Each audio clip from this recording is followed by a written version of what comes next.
Have been cast, the die is set, but Alberta ain't ready to kneel just yet. They chose their king, their power was met, but we don't answer to Ottawa yet. No crown gave us what we've earned, just dirt and fire and lessons learned. Now the ground it shakes, the steel alone. We ride sovereign steel through fire, through frost. We ain't the last, we're the line they lost. Alberta stands never on its knees, a nation born in the forge of the free.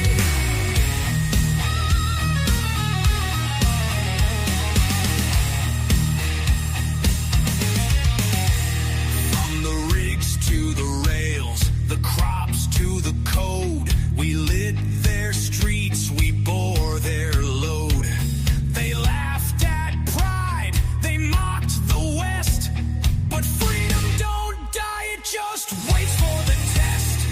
The cowboys ride, the farmers rise, 5 million strong under open skies.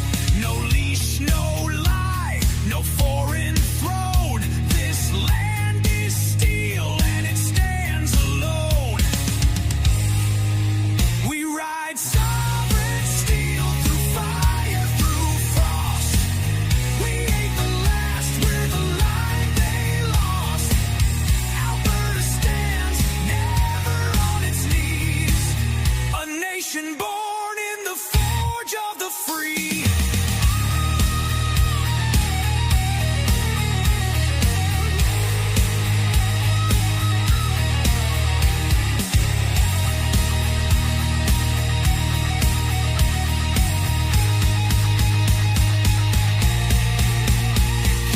Kill the mountain, can't drown the plain, can't burn the spirit that won't be chained. He stares down east with a calloused hand and says, this time we draw the line in the land. We ride sovereign steel through fire, through frost. We ain't the last, we're the line they lost. Alberta stands never on its knees, a nation born in the forge of...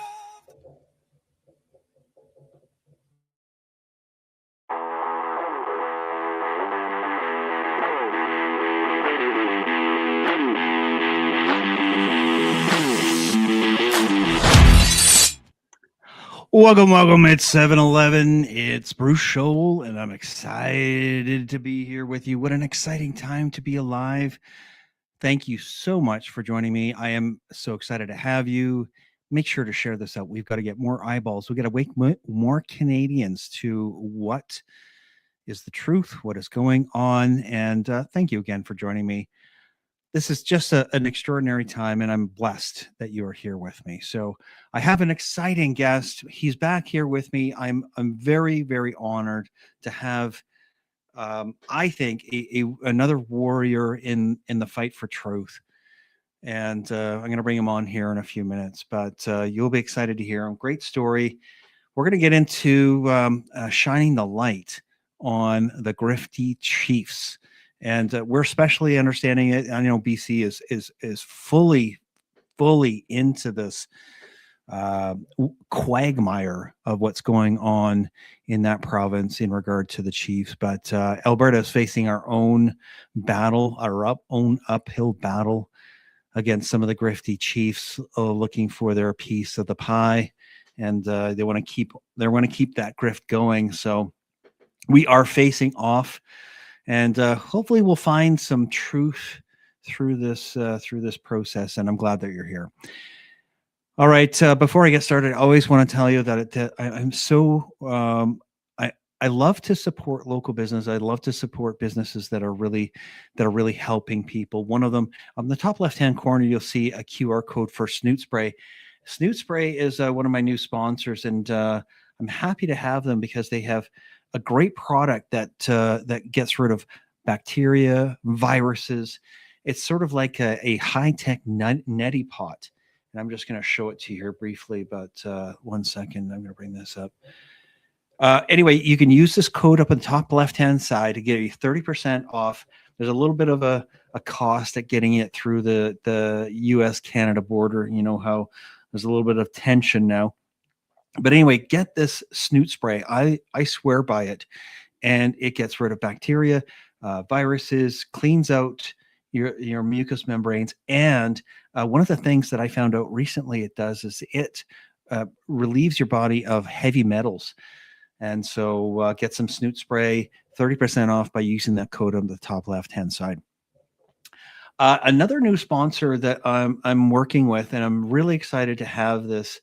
I've got a guy that's local that's bringing in the Byrna, the less lethal. If you're looking for the less lethal option, legal in all 10 provinces, you can get the Byrna right here in Southern Alberta.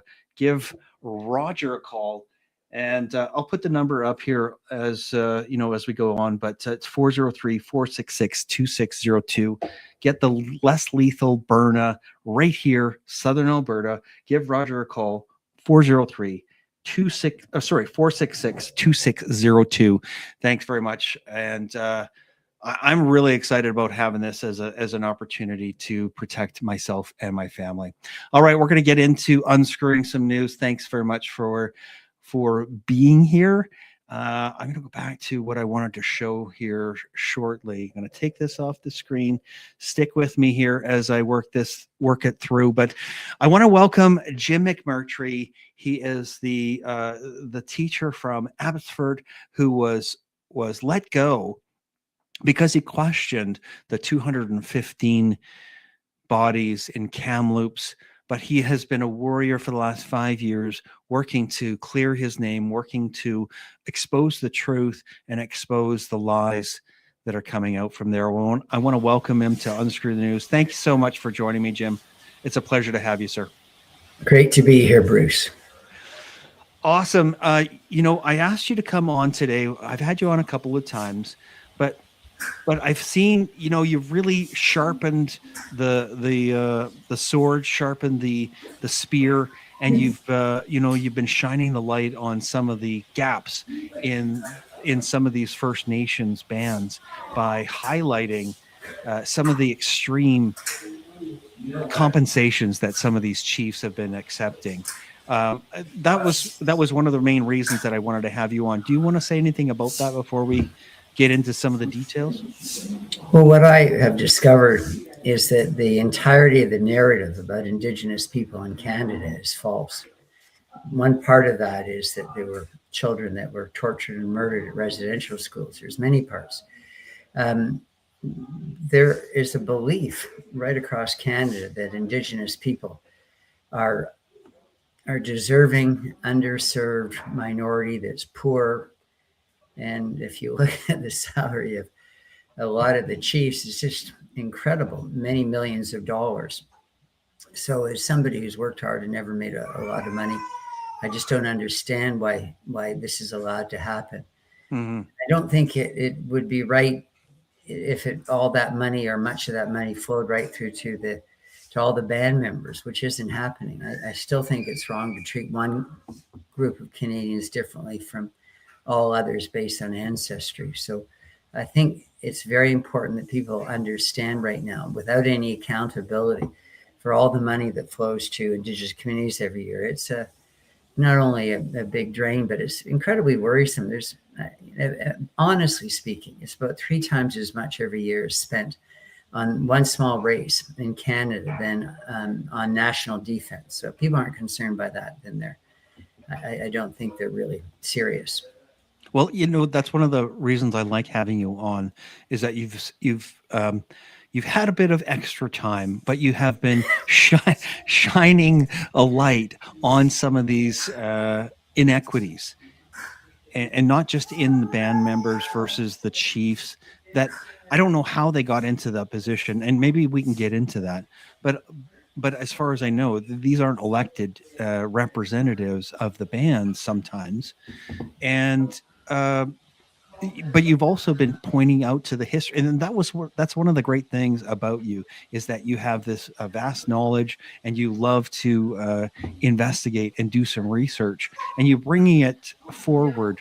I know through the X account that I continue to follow. So hopefully we'll get into that here shortly, and get into some of the numbers that I love to point out, because you have this is going back to your roots, I guess, as a teacher, is that you're helping us to understand, what seems to be obscured, or what's obfuscated from us actually learning. And hopefully myself and our audience, we're gonna have a little bit of an education tonight. So Well, sorry, go ahead. I love the way you put it. I've had time, the luxury of time, because I was walked out over 5 years ago for saying something that was truthful. And then maybe just the first thing that I'd like to repeat, people often refer to the annual amount of money spent on Indigenous people by 2 federal departments. And they say it's between 32 and $34 billion. But that's about a third of what goes to Indigenous people every year, if you consider the liabilities, the compensation, and all others that are expending money on this. Again, one small race in Canada. Provincial governments, municipal governments, the free this, free that. Imagine being Indigenous and having, 4 children who all go to university. How much money that is being directed toward them that doesn't go to other people. So I think it's really important. So I began, Bruce, with the determination to prove to my employer, my union, my regulatory body, and government, all my adversaries, that I wasn't wrong, and they were historically illiterate. And Canada, of all the countries in the world, has just stood just so much higher than everybody else. It's spent so much more than any other country on its Indigenous people. It's done so much more in the area of schooling, the area of healthcare. To call Canada a genocidal state, which all parliamentarians did in a vote October 27th, 2022, is turning everything upside down. They couldn't be more wrong. And then when we go to, and I know the topic of our discussion tonight is chief salaries, the idea that Indigenous people are oppressed and exploited and not well served by Confederation, by being part of the modern world. Well, when people hear what their salaries are, I think they'll feel a little bit differently. All right, I'm going to bring up the first one, and we'll go through your X profile, because you've done a good job of highlighting some of this. But this is one of the first ones, going back through your profile. But Chief made, so this is from the Fort McKay First Nation, Jim Boucher, and this is from 2019, I understand. But the total population of this band is 901 people, on the reserve 438, and the compensation, this is his compensation, $4.77 million. Is that right, or am I reading that wrong? No, it's you're reading it correctly. But the one thing that people need to know is that this is their salary, right? And what they don't do is, like, we've all read about wealthy bankers, and we know that a banker makes more money through stock options than through salary. That there are all sorts of benefits, all sorts of ways. If you are an Indigenous chief in Canada, you're constantly with a pipeline. It's just unbelievable. They decide to put a pipeline from Alberta, it hasn't happened yet, as you know, through northern British Columbia. And Daniel Smith says, well, that's going to be about $1 billion a year to all the Indigenous groups that go across. Well, that's a lot of money that comes through the chief's hands every year of all these little bands. That's not considered part of the chief's salary. When a band, and some bands are very large, the one that really strikes me is the Stony Band Reserve along the highway driving from Calgary to Canmore and Banff and so on. Just beautiful land and so expansive. But when they rent, that the rent that the band gets, and particularly the chief, who again dispenses the money, that's not part of a salary. Every time that there's resources that are drawn out of the land, and there's emoluments paid. There's we need your permission, and so it's probably 8 or 9, 10 different ways that chiefs make money. So salary is only one part of it. Right. Next thing I'd like to say about the 4.7, it's 2009. I bet or 19, it's a lot. 19, yeah. Sorry, 2019. What's striking about that is it just shows you how hard it is to find out any information, because they're no longer required to do that. Justin Trudeau, very famously deconstructed all the legislation that Harper put in place to bring some accountability to the money, the huge amount of money that's being spent, which, again, this is something that one can find looking through search engines and so forth. But the total amount of money given to Indigenous people in Canada is said triple that of national defense, in the area between $60 to $100 billion a year. Wow. And for people not to know about that, for me not to be able to know what the chief is making this year, right, or certainly in 2025, I think that's pretty outrageous. And there is some variance. The last thing I want to say about this one, because there's another, I'd love you to go through the four so that you're looking at, but the last thing to say here, that this band is so wealthy that every man, woman, and child, and there are a lot of children, the demographic of Indigenous communities tends to be a lot of young people, but they're all worth over $1 million just in the assets that the band has. And that's not including the value of the land, because they can't sell it, but it's not including the value of their house because they can't sell. We're just talking about the money that they have invested. That they're all millionaires. And then when they go out in this world, they're not paying medical, dental, tuition, etc. They're all fabulously wealthy. It's like the Beverly Hillbillies who discovered they're on Texas tea, on sitting on top of oil. And that's what's happening here. And then you look where I am. I live in South Delta in Tsawwassen in British Columbia, south of Vancouver by about half an hour. And there's a band here that has just got so much land. And it was given, a lot of the land was given to them about 20 years ago by the premier, because he wanted to expand port container facilities. So, and the environmental people didn't allow it. So they gave it to the natives, and the natives turned around and said, now you can do whatever you want to the land. And they put in a huge mall, and they brought in Amazon and Walmart and all sorts of huge American multinationals. But this monstrous mall, which was on what was previously both farmland, best farmland in British Columbia, because it's Delta, right by the ocean, and also bird flyover, and then promptly sold it to the Chinese. Really? So it's something that, I didn't stand up in a classroom and say, this is what I want to do. I want to go against the corruption in our government with regard to the race-based spending.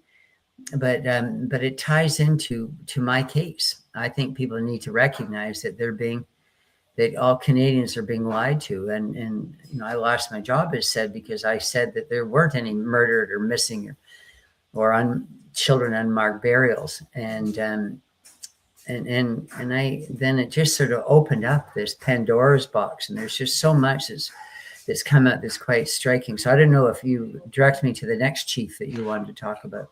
No, I'm not yet, but I want to talk about the claim of the 215, and just point out that it seems like it's being utilized as a guilt trip to guilt Canadians into this.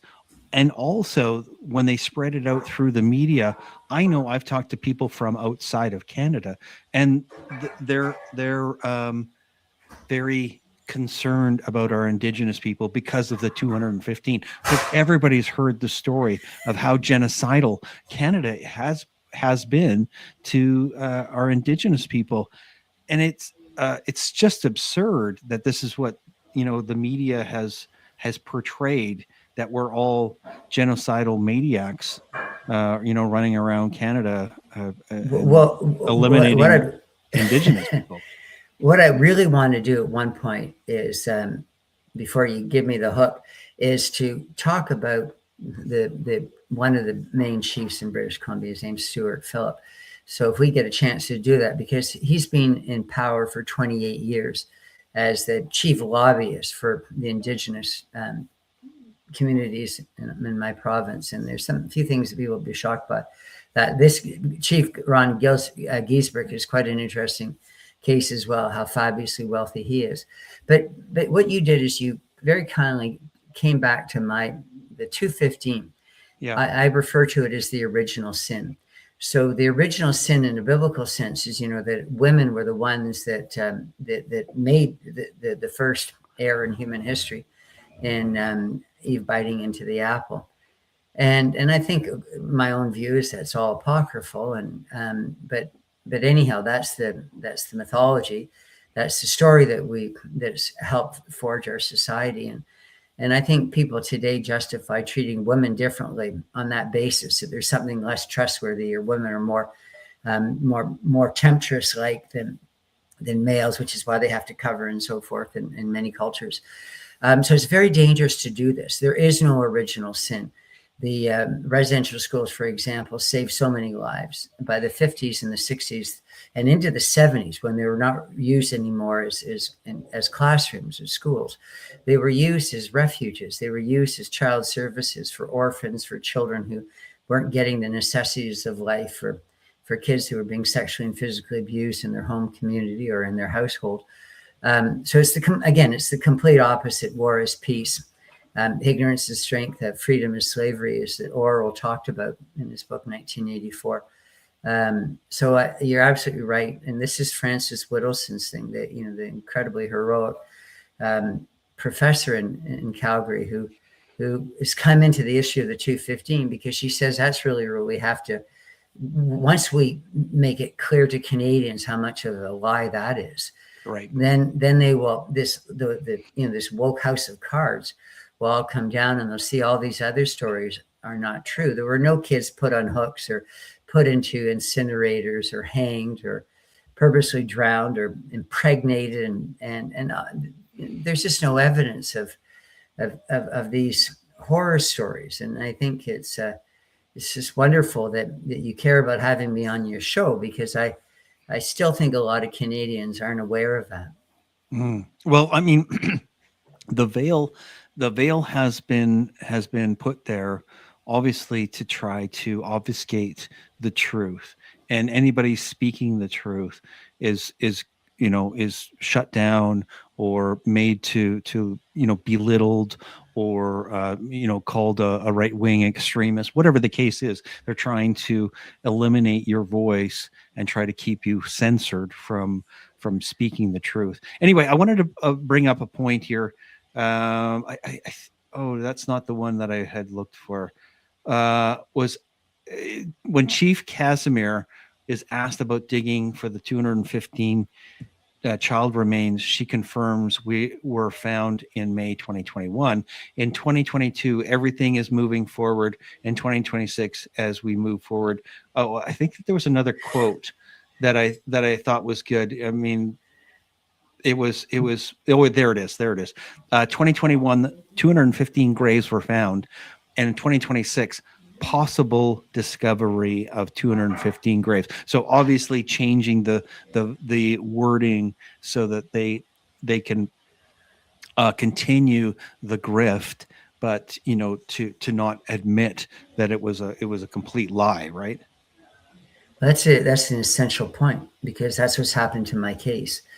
So they walked me out the moment I said these kids were dying from diseases like tuberculosis, like non-Indigenous kids. More Indigenous children died on reserves and died in the residential school system. So the residential schools had vaccination and immunizations. They had infirmaries. They were better off than most places in Canada.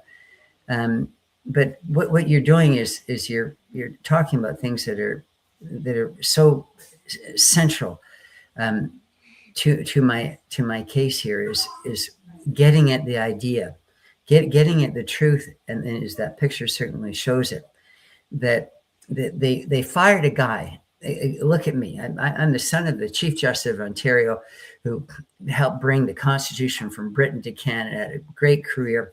He always stood for rights and freedoms. And his son, his eldest son, gets walked out of a Canadian classroom for saying something that is just obviously true, that teachers don't go around murdering students, and they don't murder 250 in one school, and nobody knows about it. I mean, a lot of the kids at Kamloops were day students, and they're Indigenous teachers at the school, and most of the cooks and the cleaners and so forth were Indigenous. So this idea that there's just absolutely nothing to the story. So they walked me out on that, and within a short period of time, they recognized that I was right and they were wrong. And then they just kept changing. They kept changing. They changed it 4 times. The allegation is why they removed me from the profession.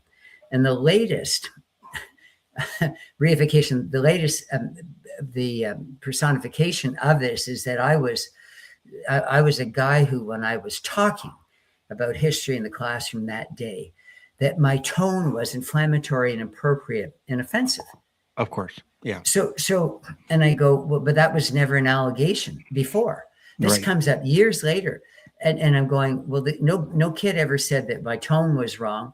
I think you're getting a sense of me right now. I mean, Bruce, you know me. I as a teacher, you don't want to have a bad tone with kids. You want to have a good tone. You want to be persuasive. And so it was just completely pulled out of the ether, out of the air. And yet that's what I'm up against right now. I'm still, over 5 years later, I still can't teach, and they're wanting to take away my certification for life, and you know, I'm fighting back, and it's something I can talk about at the particular moment, my strategies, but I'm fighting back, and I'll be ending up in court. But it's just absolutely amazing how dishonest. It's not just dishonesty about saying this about Christian nuns and priests would murder these kids that they've devoted their whole lives to uplifting, but that they're doing it so many years later, and there's nobody pretty much in our elite. We got to get rid of all our elites. It's like people going and saying, I'm upset what's happening in school. They're trying to transition kids from boys to girls and girls to boys. I'm going to complain to the principal. I'm going to complain to the superintendent. And you go, they're the elite in the school system. They're the ones that are bringing it in. They're bringing in the gender theory. They're the ones that are looking at boys and girls and said, maybe you're in the wrong body. And that's what's happening in Canada on this. The truth is coming from the rank and file, from the weeds, is from this ordinary people in society who are recognizing and being lied to. But the people at the top, like our prime ministers, they're not ever going to address this. Cabinet ministers, heads of institutions, superintendents, the people that I've been up against, they're just going to slide quietly away from all this. And that's a very dangerous thing. And one thing they've done is change the language, which is very Orwellian. They were saying it's no longer the confirmation of 215 child remains in an unmarked mass grave. What they've done is they've said anomalies. What some people think could be possible. Unmarked graves of like, it's just gone so far away from, and yet they're going, we never said anything wrong. We just said, you know, some people believe, some crazy people believe this, and that was them. That was these Indigenous people. That's a funny thing. The people who present themselves as defending Indigenous people are always the ones who are against Indigenous people, because this is going to be so harmful down the road to Indigenous people. The Kamloops thing alone is already very dangerous, because they're not being taken seriously anymore. Kamloops is essentially a bomb waiting to go off. And I'm not saying obviously that, I'm saying it figuratively. It's a powder keg, right? Because it's the originating story. They've taken $12.1 million to dig up the clay pipes. Oh, sorry, bodies. But that's not happening. So where's that money gone?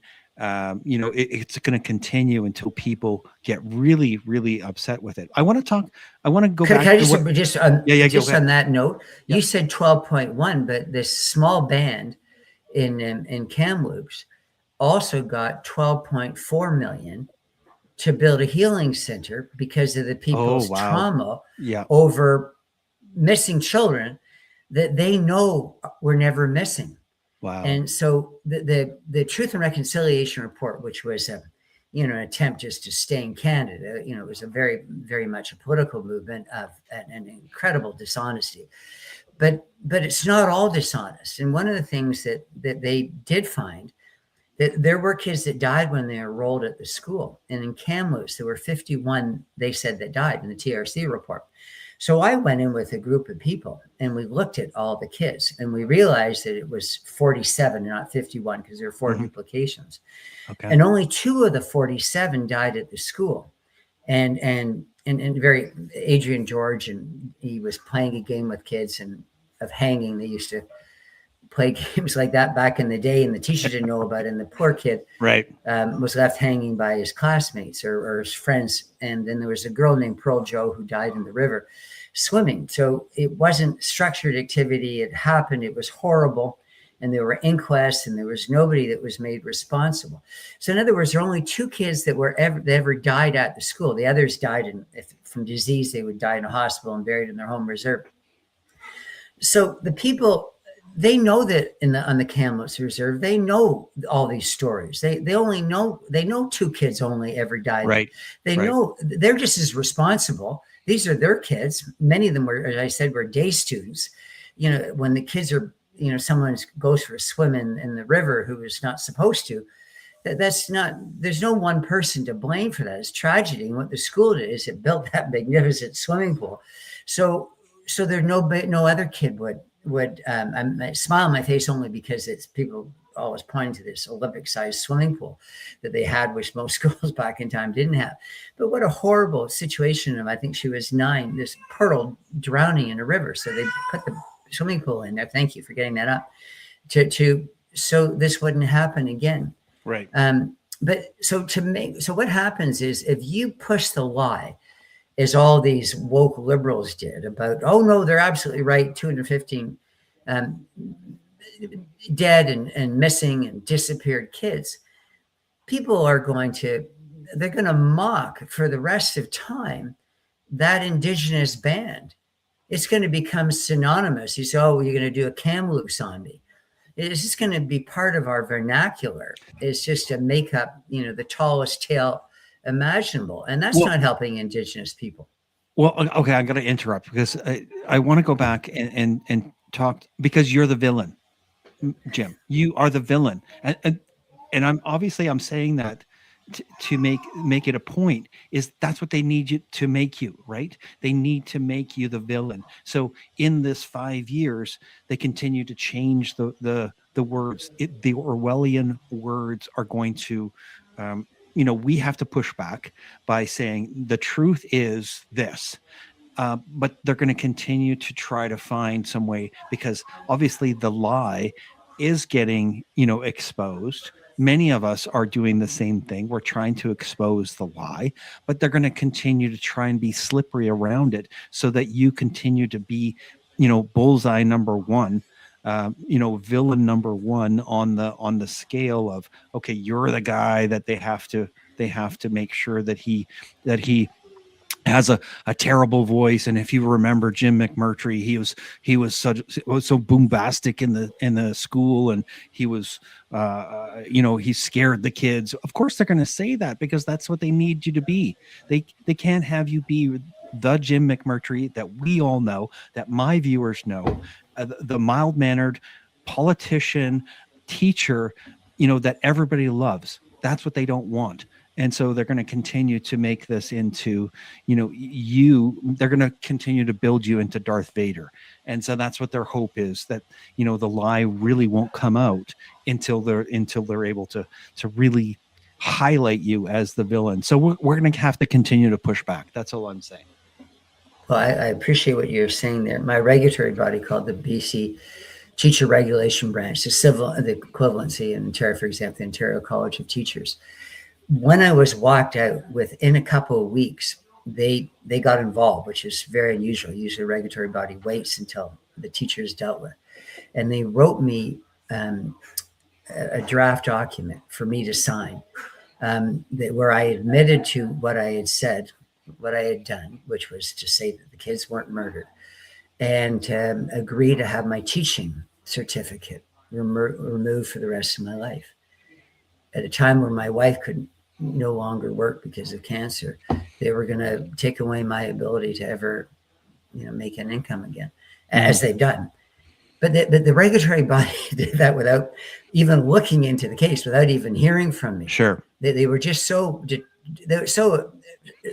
everybody was just, how can anyone go against Indigenous people? But as I've said to you, I think the way this is going to play out, that people like me and Francis and Dallas Brody, one BC leader, the people that are pushing, what we consider to be, an honest appraisal of residential schools, people are going to come back to us one day and say, you did more for Indigenous people, right, than the other people did, because you didn't want to pin it on them. You're not going around saying Indigenous people are responsible alone for this lie, and we're saying things like, we believe Indigenous people are just as capable of everybody else, that they didn't need to have, for no bodies and no missing children and nothing nefarious, they didn't need to have, in the last year, a healing center built worth $12.4 million for false trauma over false graves. And so the best way, I think, to respect Indigenous people is not to treat them differently, is not to give them this, that, and everything else and pretend that they're some sort of failed race of people and they can't do it. That's what the people who demonize me and call me a racist are doing. And yet I'm going, you know what? I've met Indigenous students. I've taught quite a few. I've met people at residential schools who have taught there. I know the characters you're talking about. It's not at all what you're saying. Right. There are a lot of Indigenous kids that they want to know history. They don't want to know. They don't want to be lied to about anything. How many kids sign up to be lied to by their teachers? And that's what they did in every classroom, in every school. And in May, the end of May in 2021, is they were telling them. And it wasn't just, again, because everything gets exaggerated. The guy who won Order of Canada for the TRC report, Murray Sinclair, this wonderful Canadian iconic figure, because he's Indigenous and he was made into a chancellor of the university, into a judge. And he said is as many as 25,000 missing children from residential schools, missing, disappeared, dead, or more. He was off by 25,000. Or more, and he gets an Order of Canada, and I get my seat tossed out of a public education for life. Okay, I want to go back to what you were just saying about the Indigenous population and how the actual racists are the ones that say that they're a victim. They're not, smart enough that they can get a job, that they have to give them free things. They have to give them free lunch. They have to give them free homes, all of that stuff. That is racist, because they're assuming that they're not intelligent enough. And I just want to expand on what you said, but it so reminds me of what is happening and what has been happening most recently in the United States. It happens here in Canada as well, is that we say that there's one group of people that really, they can't get an ID, so they can't vote because they're not smart enough to have an ID or use a computer. maybe you've heard this story before, Jim, and maybe my viewers have heard this story somewhere else before, but that's exactly the same thing, is that that these people that want to use them, and this may not be a popular perspective, but they're using them as useless idiots, right? They know that they can paint them as a victim, pay them, and make them sound like they're they're the victims, and they should definitely get reconciliation, and they should be paid. They should have bursaries to go to university. They should have millions and millions of dollars just given to them, and land given to them, so that they can be utilized as the guilt trip on the rest of the Canadians, or whatever that looks like. Does that make sense? Well, I love what you say, Bruce. And just a example today, I'm an old guy, and I went to the hospital today to have my hips x-rays, because both my hips are artificial. And all BC hospitals, they do this now. The nice young receptionist said, "Oh, I have a question. Are you Indigenous or not?" And I said, "I'm not answering that question." And that's what happened to me years ago in the school system. "We're going to do a land acknowledgement." No, I'm not. Yeah. And when I ran provincially, municipally, and federally, we're doing a land acknowledgement. Well, I'm walking out. I'm not doing a land acknowledgement. And so they're not just after the people. I don't really believe it begins with Indigenous people, but they have been obviously being used and exploited, and now they're a threat. Yeah. But if people come after my home, and come after the public parks, and come after all of BC, which seems to be the case, and the biggest case of all in BC, where a big part of the city of Richmond is right near where I live, is being given back because there's a fishing village for a few years, 200 years ago, by a native band. It doesn't live anywhere near Richmond, not even on the mainland of British Columbia. So we're going to just give them a big part of the city, and then another band comes in and says, "We're going to give all of Vancouver and Richmond and half of Delta and all these other areas, Burnaby on and on, North Van to another group, to the Musqueam." And then you've got other groups that are coming in and say, "Well, no, that's Squamish and the Tsawwassen and the Burnaby Indian Band." They have a different name today. We want all of Vancouver too. So it's a really serious thing when you're doing this, and he's saying, "We treated them so badly, and they're so incapable. Yep. All this needs to be done for them." If you put Indigenous people in charge of Vancouver, in charge of the doctor, the medical team that's giving my grandson heart surgery, you are not going to help Indigenous people. You are going to get people to hate them. Right. When you pit them against each other, right? Every time you bring in affirmative action, all of a sudden, every time you see a black doctor or a black judge, this has been for decades now, you go, "Oh, we know how that person got through law school or got through medical school or into medical school." And so it's not a good thing, obviously, to separate people on base of race. We want meritocracy. It doesn't matter who you are. And I know all my viewers, believe this, but you got to share this out. Anybody that's watching this that hasn't watched me before, I talk about meritocracy all the time. This is what we want our children to grow up with. We want to, if you work hard and you learn and you study and you want to be a good person, guess what? There's a reward for that. But if you want to be a slouch and you want to live off the government dole or someone else's tax dollars, I'm sorry, I'm not happy. And my tax dollars should go to our roads and to our hospitals and obviously there's people there's social programs that we need to have for people that fall through their cracks. That's okay. But we should always be expecting that our people should want to achieve. They want to achieve more. Or I'm sure every Indigenous family that's in all of these bands, they want their children to grow up and have a better life than they did. That's what we do as humans. Right. That's just so true. And the biblical saying is, from each according to his ability, to each according to his or her need or needs.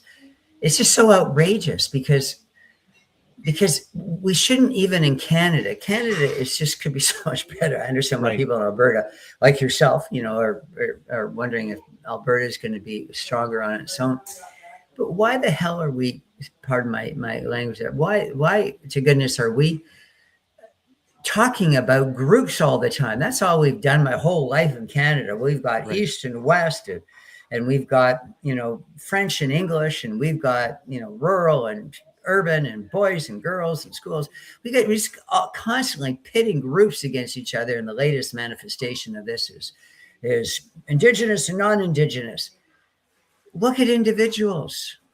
That's where that's what the charter says. It doesn't say this group, and section 35 doesn't say much either. Yeah. But the charter wasn't meant to be section 15B or section 35.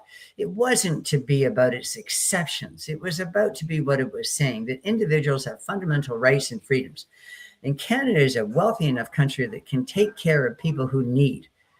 And it shouldn't be on the basis of groups, because the moment you do that and say, well, Indigenous communities need more money, and then you go, oh, excuse me, this is something I wanted to say before, again, I get the hook, that the head of the Indigenous people, and they call them the BC Union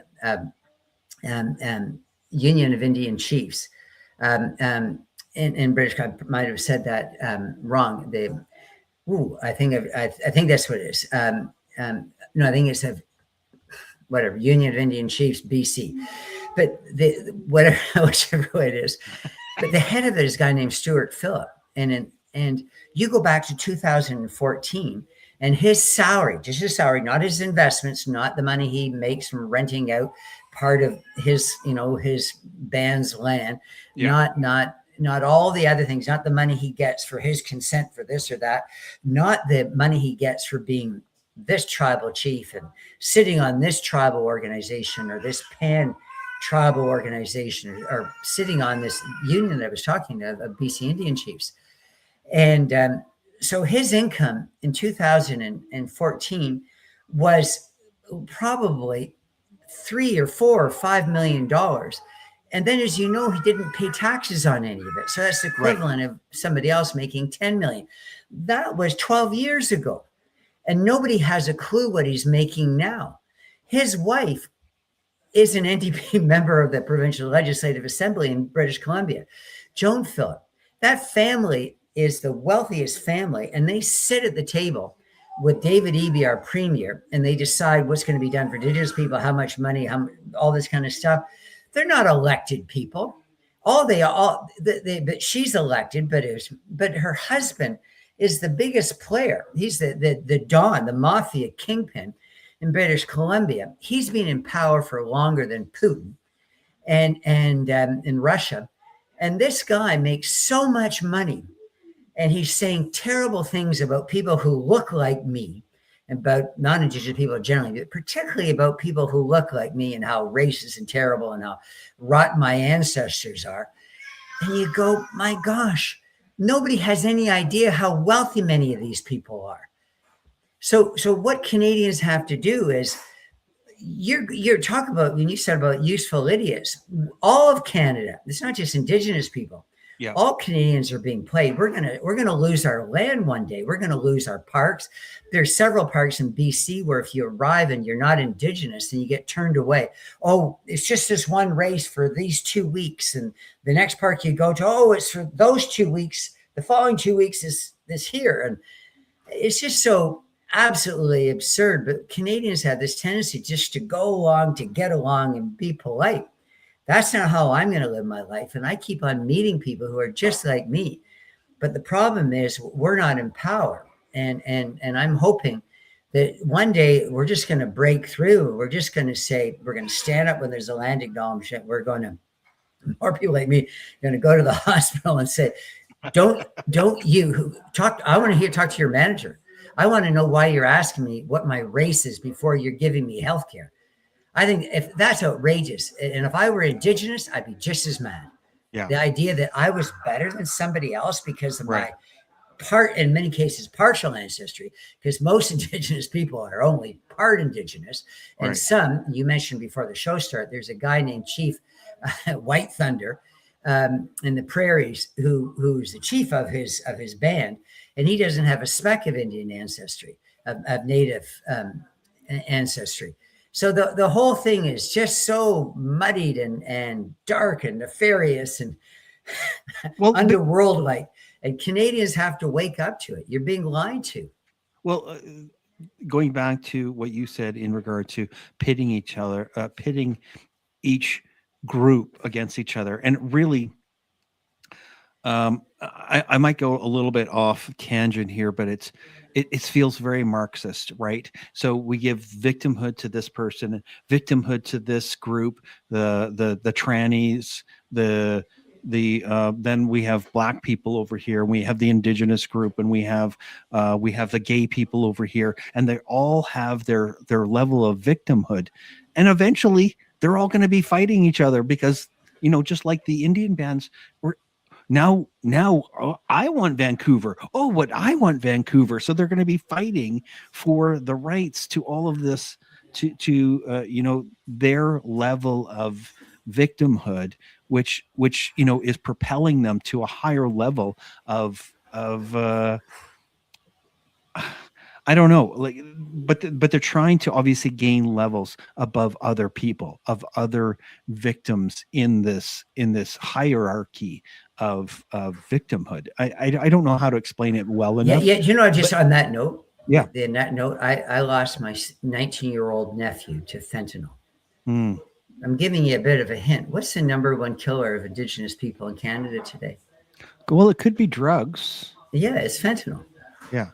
And so you give these people all this money and then all this land, and then they rent it out or whatever they can to the Chinese, or to, mafia. Really, there are lots of biker gangs. There's lots of Mexican gangs, cartels on the reserves. They've been running ever since I was a little kid. Most people I knew who smoked went under reserves to buy their cigs and right. fish or whatever. There's just this black markets, criminal activity, and they're awash with money, and their kids are dying of fentanyl. And my nephew was, died from being given fentanyl on a reserve, because that's where you go. You're right. It's just absolutely incredible when people go along with the status quo, and then they look at people like you and me and want to label us in a negative way. And we're going, no, I don't want a single Indigenous child ever touching fentanyl and not being able to live the rather full life that I've been able to enjoy. So we're doing the right thing, Bruce. And I'm so honored that you brought me on your show. I want to get back to talking about some of the chiefs. I'm just going through your posts on X. Stop me if you see something, but I mean, I thought this was an interesting one. Meet the reserve population of, I don't know how to say that, all 16 of them, and they are one of 36 First Nations communities with water advisories, even though they were given $3.5 million for a new water treatment plant and wells in 2022, and they have a boiled water for millennia. Well, if I could respond to that, there's two things, Bruce. One of them is there is a band, and this is called the New Westminster Indian Band, and they've got a new name from that. They called the Quaket, if I'm probably pronouncing that wrong, but the Kakate. Again, I apologize to people pronouncing it wrong, but in New Westminster, which is part of Greater Vancouver. And there was a woman who grew up in Richmond and realized that on her mother's side, there's Indigenous blood. And all of a sudden, her father's full Chinese. And so she thought she was fully Chinese. And all of a sudden, she started in 1997 a nation, started a First Nation. And there was only one person. She was the only person on the First Nation. And then she brought in family members, her brother and her sister and their kids. And all of a sudden, now they have a First Nation. The second thing is when people say, oh, it's terrible that these nations that don't even have clean water. Well, the band that you were just looking at, they never had clean water. Right. because they're living on the shield. In sometimes areas, it's impossible to get clean water treatment, and because it's all rocky, and the weather changes so much in northwestern Ontario, and there's just all sorts of, and then you can't get in, there's no roads in and out. So it's very expensive to treat their water. But the government's been doing that forever, and they're spending all sorts of money. And what one person said to me, he said, it's actually cheaper for some of these bands, including a band of 25 people or 16 people. It's cheaper to run a jet from France every day than bring in the fanciest bottled water all the way from France, daily or weekly. That would be cheaper than what they spend every few years on trying to get them clean water, where a place you can't even get in by road. These are flying communities. And people go, if it were me living out in the bush in the northern part of Canada on rock, and there was just no way of getting in and no way of me ever getting money for myself, people would look at me and say, well, move. And so this idea of keeping all these non-functional bands, and then you got 16 people isolated, do you think that's healthy for kids? And then there's incest, and then there's alcoholism and drugs and family violence. And I mean, this is not that, none of what we're, as I said earlier, none of the narrative, none of what these woke elitists are saying in Canada, these smug, self-satisfied people are going, I'm more virtuous and more moral than you because look what I've done for Indigenous people. And I'm going, look what you've done to Indigenous people. Exactly. You should be ashamed of yourself. You treat them as though they're a subspecies, that they're not intellectually, like they're Neanderthal, that they don't have the same ability as the rest of us to be successful. And all you're doing is you're just keeping them in a situation that's awful, because they have much higher suicide and much higher numbers of kids in foster home in Manitoba. 90% of the kids in foster care are Indigenous. That is being perpetuated by all these Trudeau Carney kind types who go around going, look at me, I'm Mr. Indigenous, white knight protector. I don't know if there's I haven't found another chief that I wanted to highlight. Oh yeah, there was one guy back here that you wanted to talk about briefly. I think this is it right here. This guy. You had said Ron Giesbrecht. Yeah, I can look on. I just want to say this quick thing, because I know time is almost over for us. Just to say, first of all, if you look at Ron Giesbrecht, our Native people in Canada, they came not just 10 or 13,000 years ago, when ocean levels were lower because it was the last ice age and there wasn't as much water flowing into the ocean. So the oceans, they sunk. So people were able to walk across the Bering Strait, as people know. Does he look Indigenous to you? Does he look like a Chinese or Mongolian person would look like today? No, probably not. No. And so he has so little. If you were to look at his DNA makeup, he has so little Indigenous, but he gets every single break. So they're saying, oh, his, 1 year he got $1 million, just whatever. And tax of course free. he doesn't pay tax. Yeah, no taxes. But the thing that's the most extraordinary about, again, that's such a small part of the money that he makes. There's a lot of really wealthy Native tycoons who are into, again, these things we're talking about, whether it's, near me, it's the big thing is they got all this agricultural land, as I said earlier, and bird flyover, this beautiful nature, and they just a mall, but they also put just a ton of high rises and townhouses, and they just, like, these people are making money hand over fist in all sorts of different ways. And they're saying we're doing it for Indigenous people. No, what you're doing it for people who are mostly non-Indigenous. And that really bothers me. That really bothers me, because that's where it begins. They call them First Nations. They were not first in many cases. I'm part Viking, and the Vikings were here 1,000 years ago, were the Iroquois, the Sioux, and many other groupings. Certainly the Inuit in the north came over much later than the Vikings came to Canada. They weren't first. They're not nations. If you have a nation of one person, as it was at first with the new Western Indian band, you're not a nation. And then the idea that I'm not Indigenous. My family's been around for generations, for hundreds of years in Canada, and family, not the Vikings, and the Vikings have too, but the and they mixed in, of course, with the local Indigenous people, but my Scott and English and Irish ancestors, how, if you brought them back to life and said, okay, you came over in the 1850s during the potato famine, or when all the people were kicked off the farm so they could have sheep, whatever, in the highlands. And you said to them, oh, by the way, your great, great, great, great, great grandson or whatever, nephew, this guy here, he's not Indigenous to Canada.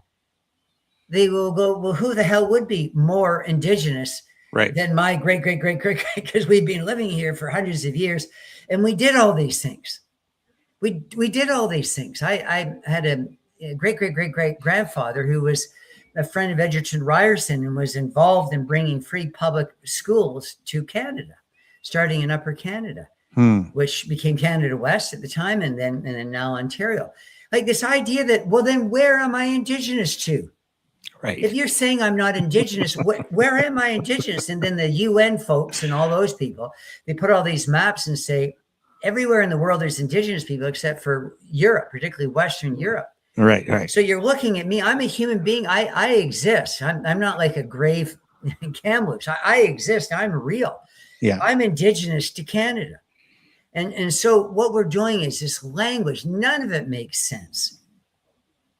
Well, you've said it a number of times, and I said it once, but this really is Orwellian, because the language is changing to fit the narrative, and they'll continue to morph the words so that they'll exclude whatever group they want to get rid of, and it seems like it's white dudes like you that are on the chopping block at this point. So that's unfortunate, but we're going to continue to push back, Jim, and that's why I'm grateful that you were here and that we were able to talk about some of this. But I do appreciate you doing the research and finding what you can about these luxury living grifting chiefs when they're banned. Maybe they don't have clean water, maybe they are living in squalor, but the pointing this out is really just hopefully getting to the heart of the matter and showing how bad the lies that really are. So thank you so much, Bruce, for this opportunity. Is there anything else we want to talk? I wanted to talk before you're gone. I know that you've got family stuff to take care of, but the Scarlet Lesson, this is Jim's book. This is his website. It's jimmcmurtry.com. I'll make sure to have the link in the show notes, but you can buy the book right from here and help him in his quest to get to the truth. Obviously, there's some information in here on his website, but you can buy it right through the website, $24.95. Let me see, what else did I want to point out? You have a Substack. Do you do the Substack much anymore, or is that yeah. Okay, great. So here it is. Here's Jim's Substack. It's Jim McMurtry Substack, and you can keep up on some of his writings and videos that he's doing. And I'm just going to show your X profile so that where are you here? So there is one last thing that I would love to say, if I may. Yeah, please. Do there are a lot of people who are far more heroic or far smarter or far harder working than I am in this. But I've done one thing well, and that is when I was let out in front of my students, I turned to people and I said, I'm going to fight them. And they picked on the wrong teacher. And people say, oh, it's the hill you're going to die on, whatever. You can't go up against the establishment, all that kind of stuff. And I said, you're right. It's the hill I'm going to die on. But it's also the hill that wokeism is going to die on. in Canada, particularly the stuff they're doing in schools. And it's not just the indigenization, it's getting kids to change their bodies, become sterile for life and mutilate themselves. It's getting kids to think that race defines what their life's going to be like. There's just so many wicked things happening in school. So I think some people are proud of me, and it should only be for this, that I'm unbending, that I'm not going to stop. And that's what more of us need to do. We need to say, nope. This is from a movie in the 70s called Network. No, I'm mad as hell, and I'm not going to take it anymore. That's a great movie. Yeah, that's a great movie. The Network. If you haven't seen it, make sure to take it in. And Jim McMurtry, always a pleasure to have you. I'm so blessed, and we are blessed that you're going to continue to fight and be unbending and show us the way forward, in this crazy land that we call Canada. Thank you so much for being here. Stick around if you don't mind. I'm just going to say goodbye to the audience. God bless. Yeah, thank you so much. All right, you guys, let's stay sane together. Keep your head on a swivel. This is Bruce, and I'm out of here. Have a good night. Take care. God bless. Thank you so much for watching Unscrew the News. I appreciate your participation in freedom in Canada. Share this information and help others to wake up. God bless.